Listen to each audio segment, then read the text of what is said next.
ایک دفعہ ایک بزرگ آدمی کی آنکھوں کا آپریشن ہوا۔ ڈاکٹر نے احتیاط اور پرہیز بتائی اور ساتھ میں یہ بھی کہا کہ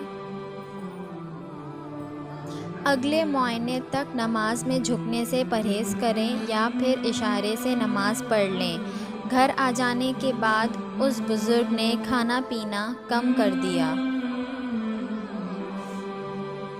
اس کے گھر والوں کو پریشانی ہونے لگی۔ انہوں نے دوبارہ ڈاکٹر سے رجوع کیا تو اس نے کہا کہ ہو سکتا ہے کہ روٹی یا کھانا چباتے وقت آنکھوں میں درد ہوتا ہو، اس لیے ڈاکٹر نے نرم چیزیں کھلانے کا کہا۔